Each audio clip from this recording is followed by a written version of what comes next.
황소장TV입니다. 5월 23일 방송을 시작합니다. 요즘 주식시장은 급변하고 있습니다. 주도 업종이나 테마도 급변하는 등 개인 투자자들이 접근하기 어려운 모습을 보여주고 있습니다. 특히 가치 성장 투자를 지향하는 투자자분들은 장기적 관점에서 투자하지 않으면 마음이 어려울 수 있는 상황이라고 할 수 있습니다.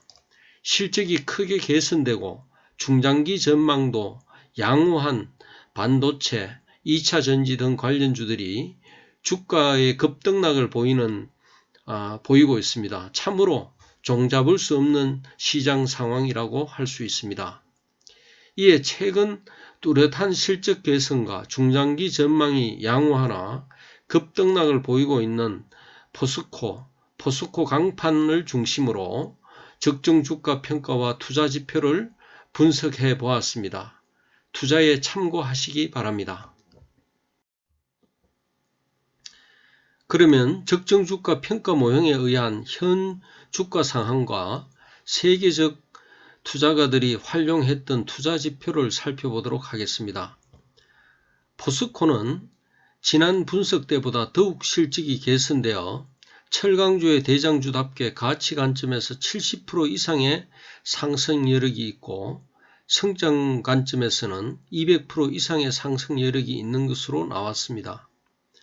투자 지표인 투자 수익률, 패거값, 네프값, 맞벌이값, EV, 에비타다도 아주 양호하게 나왔습니다. 이 지표에 대한 자세한 설명은 이래투자연구소 홈페이지에서 검색하여 참고하시기 바랍니다. 포스코와 강판도 최근 급등하였지만 성장 관점에서 여전히 높은 상승 여력이 있습니다. 네프값이나 EV, 에비타다는 놀라운 결과를 보여주고 있습니다. 그러나 최근 급등하다 조정을 받는 중이기에 수급이나 차트를 보면서 조심스럽게 접근할 시기로 보입니다. 포스코 엠텍이나 포스코 인터내셔널, 포스코 케미칼도 가치 관점에서는 다소 과대평가된 상태이나 성장 관점에서는 여전히 상승 여력이 있는 것으로 나왔습니다. 그러나 앞에서 설명한 포스코나 포스코 강판보다는 투자 매력이 돋보이지 않는 모습을 보여주고 있습니다. 물론 기관 외국인의 수급이 주가에 더 큰 영향을 주기에 수급을 잘 살펴보며 접근할 필요가 있습니다. 포스코 ICT는 2분기 연속 적자로서 적정 주가 평가가 어렵고 투자 지표도 문제가 있는 것으로 보입니다. 투자에 유의하시기 바랍니다. 장외 주식인 포스코 건설은 실적으로 보나 가치 관점에 높은 상승 여력과 투자 지표에서 매력적인 모습을 보여주고 있습니다. 이제 차트를 보도록 하겠습니다.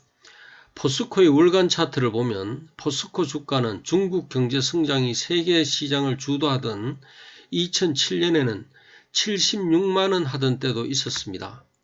그 후 급등락을 거듭하다가 2018년 고점인 40만원대를 찍고 하락하였습니다.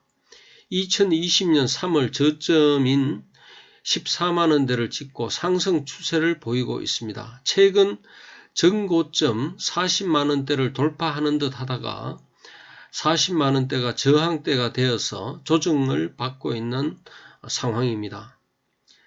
그러나 실적 추이를 보면 사상 최고가를 찍었던 2007년이나 전고점을 이루었던 2018년보다 금년도 실적이 더욱 좋을 것이라는 전망이 각 증권사에서 나오고 있습니다.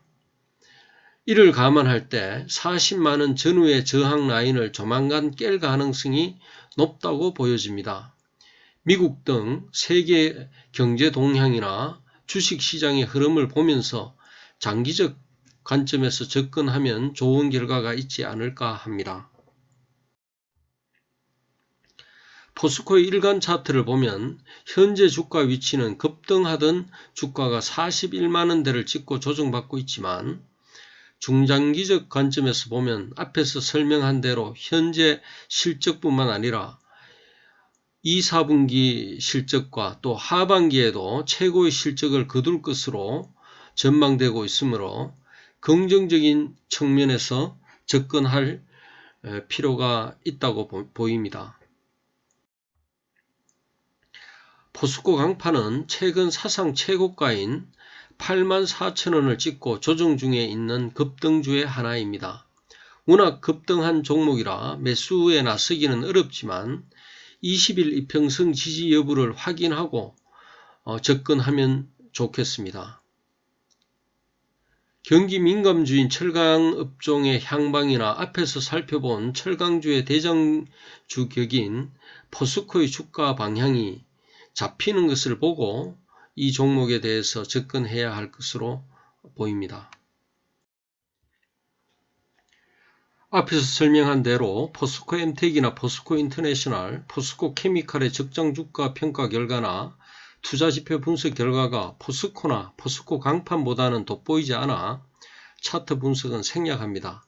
특히 포스코 ICT는 2분기 연속 적자 기업이고 포스코 건설은 실적은 우수하나 장외 주식이므로 차트 분석을 생략합니다. 오늘 방송은 여기까지 하겠습니다. 감사합니다.